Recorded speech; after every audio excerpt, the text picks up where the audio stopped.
The morning sun cast long shadows across the perfectly trimmed lawn of the Richardson home as Clara Mendez walked up the stone pathway. She paused for a moment, taking a deep breath before pressing the doorbell. At 35, Clara had cleaned many houses over the years, but something about this interview made her stomach tighten with nerves. The massive wooden door swung open to reveal a tall man with tired eyes and a firm jawline. James Richardson wore an expensive suit that seemed at odds with the faint coffee stain on his sleeve and the slight disarray of his dark hair. He barely looked at Clara as he waved her inside. "You're on time." "That's a good start," he said, his voice flat as he led her through the entrance hall. Clara took in the beautiful home, high ceilings, elegant furniture, and spotless surfaces that somehow still felt unlived in, like a picture in a magazine rather than a real family home. The walls held family photos, most featuring a beautiful woman with kind eyes who Clara assumed was Mrs. Richardson. "My assistant told you the basics over the phone," James continued as they entered a sunlit kitchen with granite countertops and high-end appliances that looked barely used. "I need someone Monday through Friday, 8 to 5. Cleaning, laundry, grocery shopping, and dinner prepared before you leave. Weekends off unless I have a work event." Clara nodded politely, setting her purse down when he gestured toward a kitchen stool. "Yes, sir, I understand. I have experience with all household duties. My work schedule is unpredictable, so I need someone reliable." James glanced at his watch. "The most important thing is—" A crash from upstairs interrupted him. James closed his eyes for a second, his jaw tightening. "The most important thing," he continued more firmly, "is understanding boundaries. My son Ethan is 9. He lost his mother 2 years ago. He's going through a difficult time, and I don't want anyone trying to replace her or interfere with how I'm raising him." Clara heard the pain beneath his businesslike tone. Before she could respond, small footsteps pattered down the stairs, and a thin boy with unruly brown hair appeared in the doorway. He wore a wrinkled school uniform and mismatched socks. His eyes, so similar to his father's, darted quickly to Clara before fixing on the floor. "Ethan, this is Miss Mendez. She might be our new housekeeper." James's voice softened slightly when addressing his son, but remained distant. "Hello, Ethan," Clara said warmly. The boy mumbled something that might have been hi before turning to his father. "I broke the lamp," he said quietly. "It was an accident." James sighed. "Again? That's the third thing this month." He checked his watch once more. "I'll look at it later. Did you finish your homework?" Ethan shook his head. "You know the rules. Homework first, then anything else." James turned back to Clara. "As you can see, there's a lot to manage here." Clara nodded, but her eyes stayed on Ethan for a moment. The boy's shoulders slumped as he turned to leave. "I haven't had breakfast," he said so quietly that Clara barely heard him. James rubbed his forehead. "There's cereal in the pantry. I have to finish getting ready for a meeting." He looked at Clara. "Could you wait here for a few minutes? I need to make a call before we continue." As James left the room, an uncomfortable silence fell. Clara watched as Ethan climbed onto a stool and reached unsuccessfully for a box on a high shelf. "May I help you?" she asked gently. After a moment's hesitation, Ethan nodded. Clara retrieved the cereal box and found a bowl and spoon. As she poured milk for him, she noticed a math workbook on the counter with several problems crossed out in frustration. "Math homework?" she asked. Ethan nodded glumly. "I hate fractions." "You know," Clara said as she slid the bowl toward him, "I used to hate them too. Then my teacher showed me a trick using pizza slices." Something flickered in Ethan's eyes. A tiny spark of interest quickly hidden.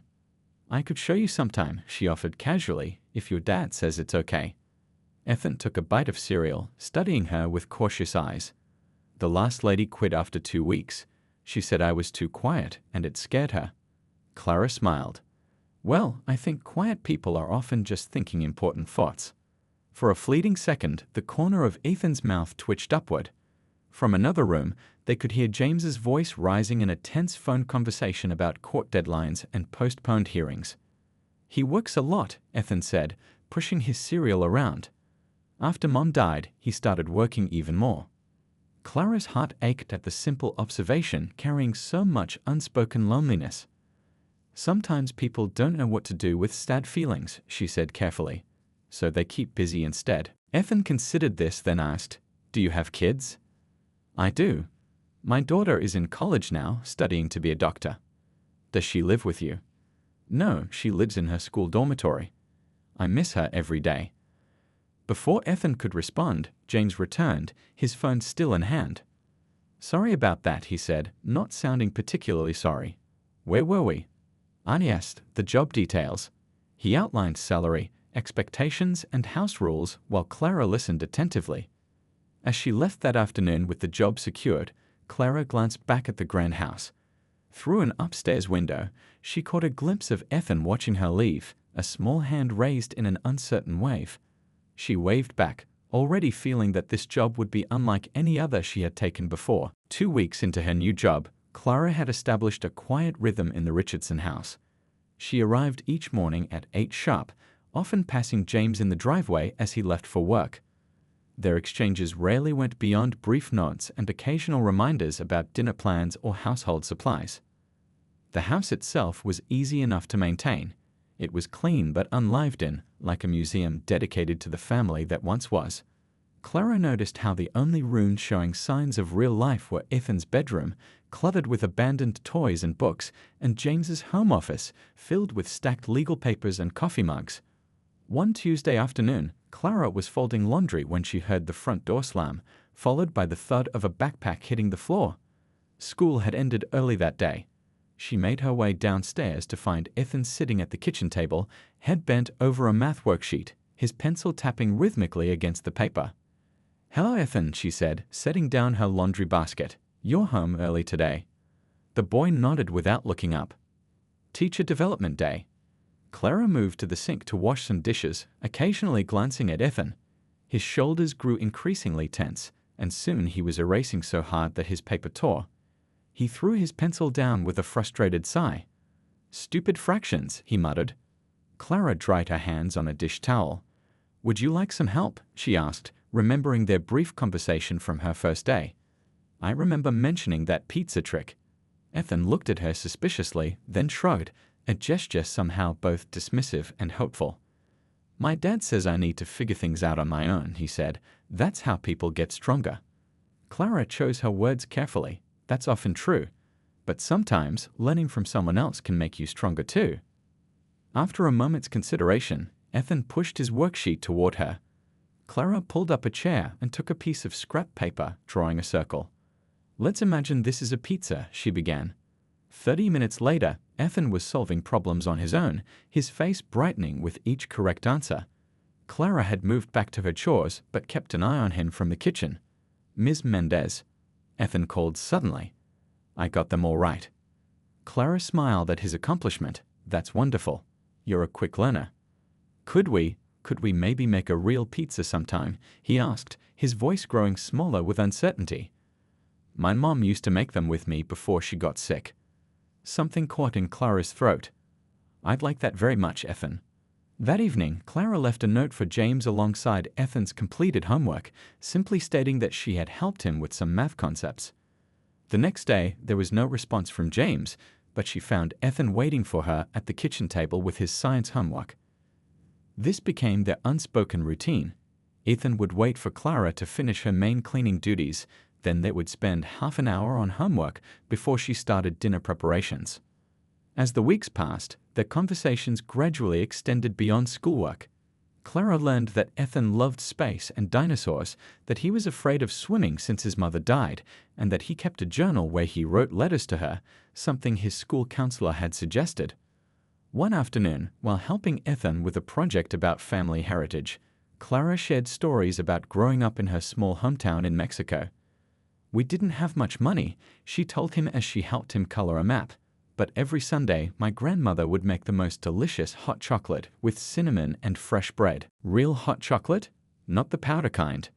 Ethan asked, eyes wide. Clara laughed. "No, not the powder kind. She melted real chocolate with milk and secret spices. It was magical." "I've never had that," Ethan said wistfully. "Perhaps we could make it someday," Clara suggested. "It's part of my heritage, and your project is about learning different traditions." The following Monday, Clara brought the special Mexican chocolate and cinnamon sticks. After Ethan's homework was finished, she showed him how to break the chocolate into pieces and melt it slowly. The kitchen filled with the rich smell of chocolate and spices. "My mom loved cinnamon," Ethan said quietly, stirring the mixture. "Dad stopped buying it after she died. He said it made him too sad." Clara nodded, understanding the complicated nature of grief. "Sometimes remembering can hurt," she said, "but sometimes remembering the good things can heal a little part of our hearts." Ethan looked up at her. "Do you think Dad's heart will ever heal?" The question hung in the air between them, heavy with meaning beyond a child's simple words. "I believe everyone's heart can heal," Clara answered carefully. "But everyone heals differently, and it takes different amounts of time." As they sat drinking their hot chocolate, Ethan's project spread across the table. Clara noticed something she hadn't seen before, a genuine smile on the boy's face. Not the guarded half-smile he typically offered, but a real one that reached his eyes. Later that week, his teacher called James to report that Ethan had received an A on his heritage project and had even volunteered to present it to the class, something he had never done before. When James mentioned this to Clara in passing, she simply nodded and said she was happy to hear it. What she didn't say was how, when they'd worked on the project together, Ethan had asked if he could include some Mexican traditions alongside his own family history. Because, he had explained, they're part of what I'm learning now, and learning new things is part of growing up. Clara had barely managed to hold back tears at his words, knowing she was watching a small heart begin, ever so slightly, to open again. The Richardson kitchen was filled with the rich smell of cinnamon and chocolate on a rainy Friday evening.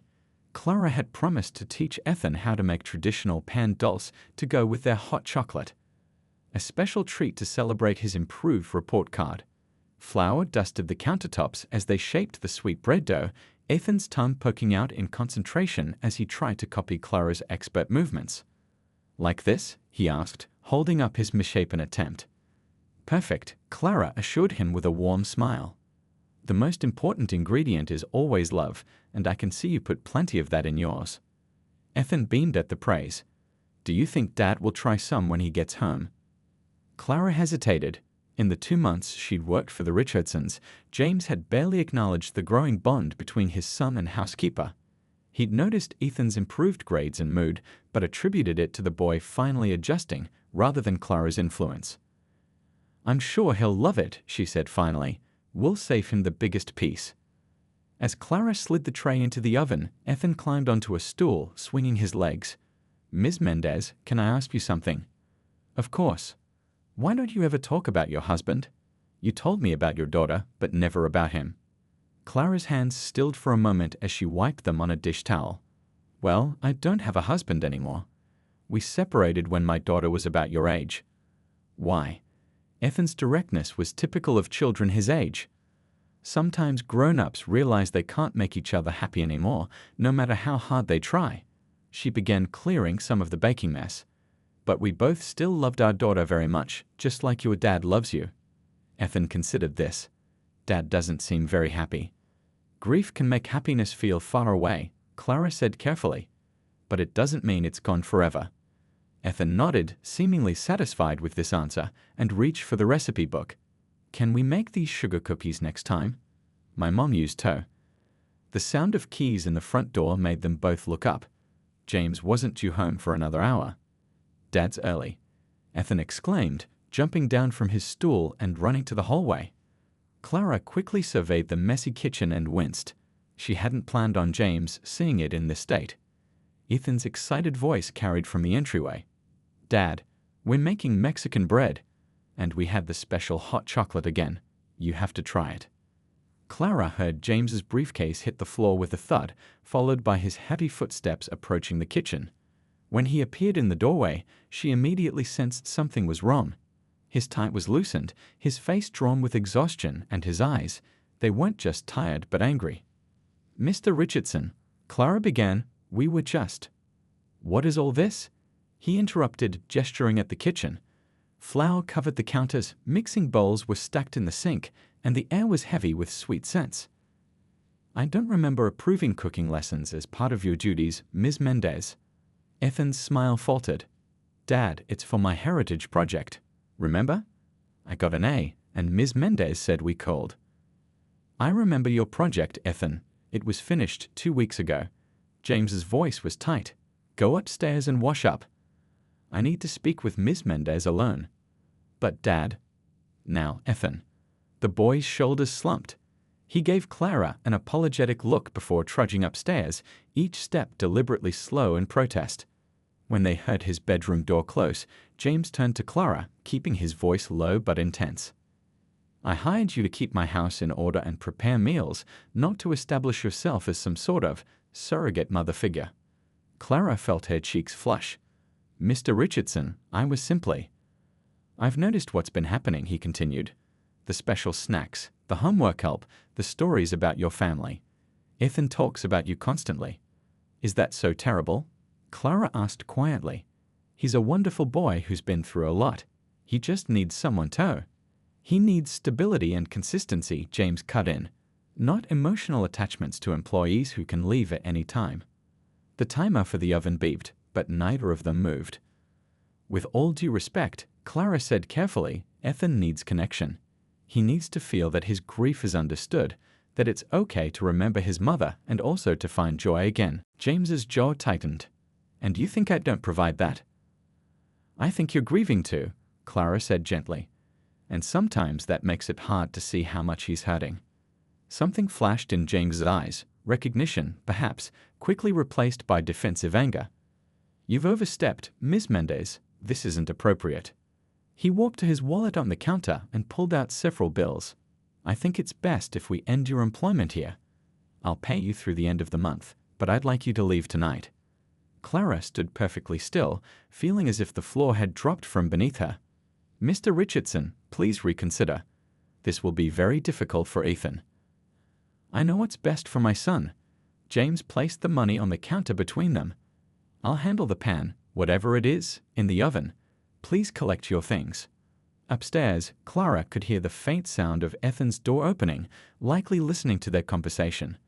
With a heavy heart, she untied her apron and hung it carefully on its hook. Without another word to James, she walked upstairs to say goodbye to Ethan, knowing this would break both their hearts. 3 months had passed since Clara's abrupt departure from the Richardson home. The community center where she now taught English classes to immigrant families was only 4 miles from their neighborhood, but it felt worlds away. Each morning, she pushed thoughts of Ethan to the back of her mind, focusing instead on her new students and their eager faces. Today's class had ended early, and Clara found herself lingering in the empty classroom, organizing worksheets for tomorrow. The center's director, an older woman with kind eyes, poked her head through the doorway. Clara, you've been staring at those same papers for 10 minutes, she observed. Everything okay? Clara smiled weakly, just thinking, it's nothing. It's that family, isn't it? The boy and his father. Clara had mentioned them only once, briefly, but apparently the pain had been obvious. She nodded, unable to deny it. Some children stay in our hearts, the director said gently. Nothing wrong with that. Later, as Clara pushed her shopping cart through the local grocery store, her mind wandered to Ethan again. How was he doing in school? Had he continued improving in math? Was he still writing in his journal to his mother? Questions without answers haunted her as she absently selected vegetables for her dinner. Rounding the corner to the cereal aisle, Clara stopped suddenly. There, comparing nutrition labels on 2 boxes, stood James Richardson. He looked different, thinner perhaps, with dark circles under his eyes and his normally perfect hair slightly unkempt. Clara considered turning her cart around, but before she could retreat, James looked up. Recognition flashed across his face, followed by surprise and something else she couldn't quite read. Ms. Mendez, he said formally. Mr. Richardson. Her voice came out steadier than she felt. How are you? Fine. His answer was automatic. Work is busy as always. An awkward silence stretched between them as other shoppers moved around their still carts. And Ethan? Clara finally asked, unable to help herself. How is he doing? James' expression tightened. He placed one of the cereal boxes in his cart, the sugary kind Clara knew Ethan preferred, but that James had always considered too unhealthy. He's adjusting, James said, though his tone suggested otherwise. That's good to hear. Another painful silence. "We've had 2 housekeepers since you left," James offered unexpectedly. "Neither worked out." Clara nodded, unsure what to say. She noticed a folded paper sticking out of James's pocket, a school notice with bright red letterhead. Following her gaze, James shifted uncomfortably. Parent-teacher conference. Apparently, there are some behavioral concerns to discuss.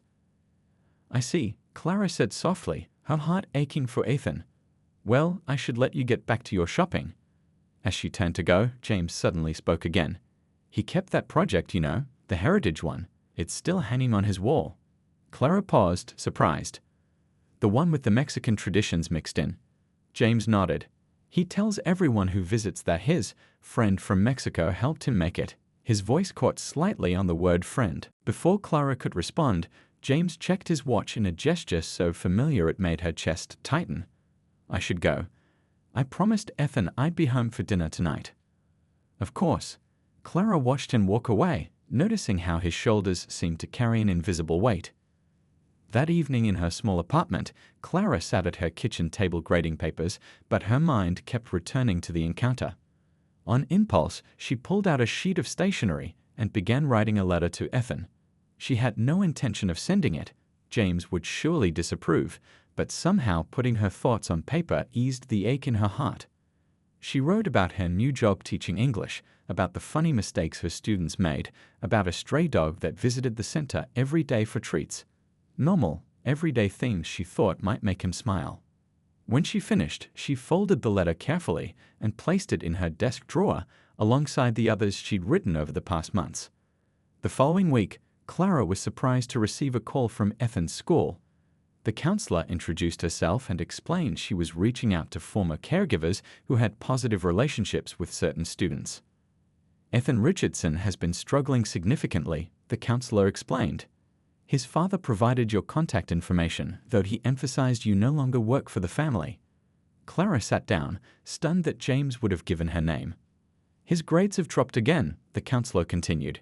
"He's withdrawn from friends, and there was an incident last week where he refused to participate in a Mother's Day project. His father mentioned you had a special way of connecting with him." "He said that?" Clara couldn't hide her surprise.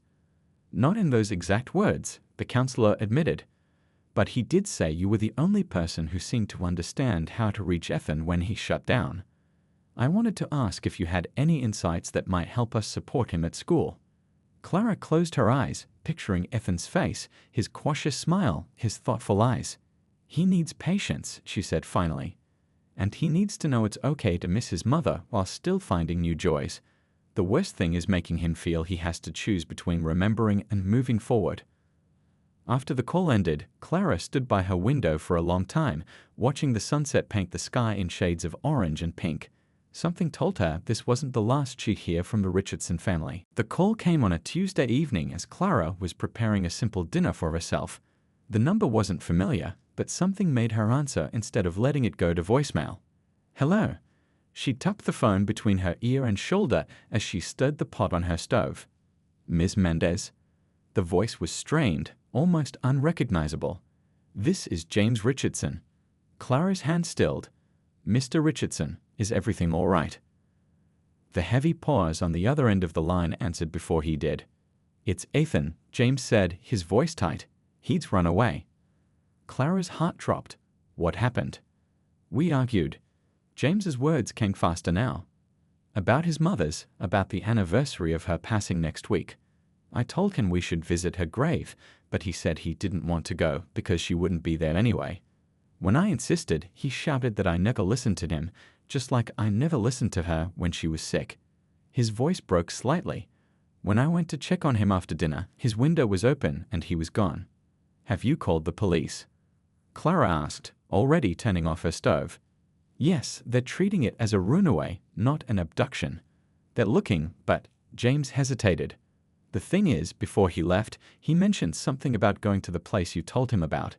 Something about a special pond where you used to take your daughter." Clara closed her eyes, remembering. During one of their afternoon talks, she had told Ethan about a small, hidden pond in the community park where she used to take her daughter to feed ducks and talk about their problems. "I know where he might be," she said. I can be there in 20 minutes. Please, was all James said. The evening air had turned cool as Clara drove to the park, her mind racing with worry. The sun was setting, painting the sky in deepening shades of blue and purple. She parked and hurried along the familiar path, moving deeper into the park where fewer people ventured, especially at this hour. The small pond appeared around a bend, partially hidden by weeping willow trees. In the fading light, Clara could make out a small figure sitting on a bench, knees pulled up to his chest. "Ethan?" she called softly, not wanting to startle him. The boy's head snapped up. Even in the dim light, she could see his red-rimmed eyes and tear-streaked face. "Miss Mendez?" His voice was small, disbelieving. Then, as recognition fully hit him, he jumped up and ran to her, wrapping his arms around her waist in a fierce hug. "You came." Clara returned his embrace, relief washing over her. "Your father called me. He's very worried about you." Ethan pulled back, his face darkening. "He doesn't care. He just works all the time and makes rules and never talks about Mom except when he wants to visit her grave." Clara guided him back to the bench and sat beside him. "He does care, Ethan. He's just struggling to show it." "He made you leave," Ethan said accusingly. "Things were getting better, and then he made you go away." Clara chose her words carefully. "Your father thought he was protecting you." "From what? Being happy?" The bitterness in his young voice broke her heart. "From getting hurt again," she said gently. "He's afraid that people who come into your life might leave, just like your mother did." Ethan looked down at his hands. "But Mom didn't want to leave. She got sick." "That's right. And you didn't want to leave either, did you?" Clara shook her head. "No, I didn't." They sat in silence for a moment, watching as fireflies began to appear around the pond's edge, tiny lights blinking in and out of existence. "I miss her all the time," Ethan finally said. "But Dad acts like we're not allowed to be happy about anything else. Like it would be wrong to laugh or have fun." "Grief is complicated," Clara said.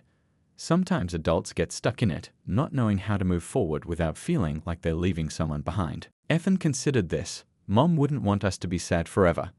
She used to say that finding joy was like finding treasure. You had to keep your eyes open for it. Clara smiled. "She sounds very wise." She was. Ethan wiped his sleeve across his eyes. "I don't want to forget her, but I don't want to be sad all the time either." The sound of hurried footsteps on the path made them both turn. James appeared, breathless and disheveled, relief flooding his face when he saw his son. "Ethan." He rushed forward, dropping to his knees before the bench. "Don't ever do that again. I was so worried." "I'm sorry, Dad," Ethan said, but his body remained stiff as James hugged him. James looked up at Clara over his son's shoulder, gratitude and something more complex in his eyes. "Thank you for finding him." "Actually," Clara said, "I think we need to talk. All three of us." And there, as night fully descended and park lights flickered on around them, they began a conversation that was long overdue. Ethan spoke of feeling forgotten in his father's grief. James, hesitantly at first, then with growing openness, admitted how lost he'd been since losing his wife. "I don't know how to be the father you need," he confessed to Ethan. "Everything I try seems to make things worse." "You could start by listening," Ethan said simply, "like Ms. Mendez does." James looked at Clara then, truly looked at her, perhaps for the first time. "I think you're right," he said quietly. And in those 4 simple words, Clara heard the first crack in the wall he had built around his heart. The Richardson kitchen looked different now. A colorful calendar hung on the refrigerator door, marked with school events, work deadlines, and weekly meal plans. Bright yellow curtains framed the window above the sink, and children's artwork was proudly displayed on the walls. Small changes that made the house feel more like a home. Clara stood at the stove, stirring a pot of chicken soup. She wasn't the housekeeper anymore. That role had been filled by a kind older woman who came 3 days a week. Clara's relationship with the Richardsons had evolved into something different, something without an easy label. Counselor was the official term James had used when he'd called her a week after Ethan's runaway incident. He'd asked if she would consider helping them communicate better, drawing on her experience with children at the community center. She would be paid for her time, he insisted, 2 evenings a week and occasional weekends. Clara had agreed, but only after setting clear conditions. James would need to actively participate, not just delegate emotional labor. He would need to reduce his work hours, and most importantly, they would honor Ethan's mother's memory while creating space for new joy. To her surprise, James had agreed to everything. Now, 3 months later, Clara heard the front door open and Ethan's excited voice filled the hallway. "Dad, we won. Coach said my goal was the best he's seen all season." James's deeper voice followed. "It was impressive. That turn you did before kicking was perfect." They appeared in the kitchen doorway, Ethan still in his soccer uniform, James carrying his son's gear bag. The sight of them together, both smiling, still gave Clara a warm feeling. These moments had been rare at first, but were becoming more common. "Ms. Mendez, did Dad tell you we won?" Ethan dropped his water bottle on the counter and came to peer into the soup pot. "He just did," Clara smiled. "Congratulations on your goal. Soup's almost ready. Why don't you go wash up?" As Ethan bounded upstairs, James set the sports bag down and washed his hands at the kitchen sink. "It was a good game," he said. "You should have seen him out there." "Next time," Clara promised. She handed him a stack of plates. "Would you mind setting the table?" There was an easy rhythm to their movements now, a comfortable familiarity that had developed gradually. James no longer bristled when Clara suggested different approaches to parenting. Clara no longer hesitated to speak her mind when she thought he was falling into old patterns. Over dinner, Ethan chatted about the soccer game, his upcoming science project, and a new friend at school. Clara noticed how James asked follow-up questions, truly listening instead of just nodding along as he once would have. After Ethan went upstairs to shower, James lingered at the table, turning his water glass slowly between his hands. "I had a realization today," he said. "We were sitting on those uncomfortable bleachers cheering for Ethan, and I suddenly thought about how Lisa would have loved seeing him play. Instead of feeling that usual stab of pain, I just felt grateful that I was there to see it for both of us." He looked up at Clara. "That's new." Clara nodded, understanding the significance. Grief changes shape over time. It doesn't disappear, but it makes room for other feelings. "I couldn't have gotten here without your help," James said quietly. "Neither of us could have." "You both did the hard work," Clara replied. "I just provided some guidance." James shook his head. "It was more than that. You showed us how to be a family again." Later that evening, as had become their Sunday tradition, they gathered in the living room. The coffee table was covered with photo albums and memory boxes, Clara's suggestion for helping Ethan connect with his mother's memory in positive ways. "I found another one," Ethan said, carefully removing a photo from an envelope. "Mom at the beach. I forgot about this trip." James moved to sit beside his son on the couch. "That was Myrtle Beach, the summer before you started kindergarten. Your mom buried me in the sand up to my neck, remember?" Ethan giggled. "I remember. And then that crab came walking by, and you couldn't move." They continued sharing stories, some that made them laugh, others that brought quiet tears. Clara sat in a nearby armchair, sometimes offering questions that helped draw out details, but mostly just witnessing this healing ritual. When Ethan's eyelids began to droop, James carried him upstairs to bed. Clara stayed behind, carefully returning photos to their albums. She picked up a picture of Ethan's mother, a pretty woman with her son's same thoughtful eyes, smiling at the camera from a garden swing. "We're taking good care of them," Clara whispered to the photo. "I promise." "She would have liked you." Clara turned to find James standing in the doorway. She quickly set the photo down. "I didn't hear you come back." "It's okay." He came into the room and sat on the couch. Lisa valued honesty and kindness above everything else. "She would have appreciated how direct you are with me when I'm being stubborn." Clara smiled at that. "Someone needs to be." A comfortable silence settled between them. "The center called me today," Clara said eventually. "They've received funding for a new family support program. They've asked me to develop and direct it." James straightened. "Clara, that's wonderful. It's perfect for you." She nodded, feeling both excited and conflicted. "It would mean cutting back my time here with you and Ethan." "We'll adjust," James said with a certainty that surprised her. This family has gotten pretty good at adapting lately. The word family hung in the air between them, neither acknowledging the weight it carried. But as Clara gathered her purse to leave that evening, she felt something had shifted, a new possibility taking shape, as delicate and promising as the first green shoots after a long winter. Colorful balloons bobbed against the ceiling of the Richardson living room. A hand-painted banner hung across the fireplace reading, "Happy 11th birthday, Ethan." The house hummed with the cheerful chaos of children's laughter, adult conversations, and music playing softly in the background. 1 year had passed since the night at the pond. 1 year of small steps forward, occasional steps back, and countless moments of growth for the once broken family. In the kitchen, Clara arranged cupcakes on a tiered stand, carefully placing Ethan's favorite, chocolate with vanilla frosting, at the top. She wore a pretty blue dress instead of her usual casual clothes, her hair loose around her shoulders. This wasn't a work day. She was here as a guest, a friend, a person who belonged. "Need any help?" James appeared beside her, reaching for a stack of paper plates. "I think we're almost ready," Clara said. "Did Ethan's friends like the backyard games?" "They're lugging them." Who knew old-fashioned sack races would be such a hit with kids raised on video games? James smiled, the expression now coming easily to him. "Thank you for suggesting them." Clara nodded, remembering how her own daughter had enjoyed similar games years ago. Sometimes the simplest things bring the most joy. They worked side by side, their movements in sync from months of shared routines. Clara's role had evolved as promised. She now visited once a week for dinner and family activities, while focusing most of her energy on developing the family support program at the community center. The program had quickly gained recognition, even receiving coverage in the local newspaper. "Ms. Mendez." A small voice called from the doorway. Ethan stood there, his cheeks flushed from playing outside. "Can you come see what Dad got me? It's in the garage."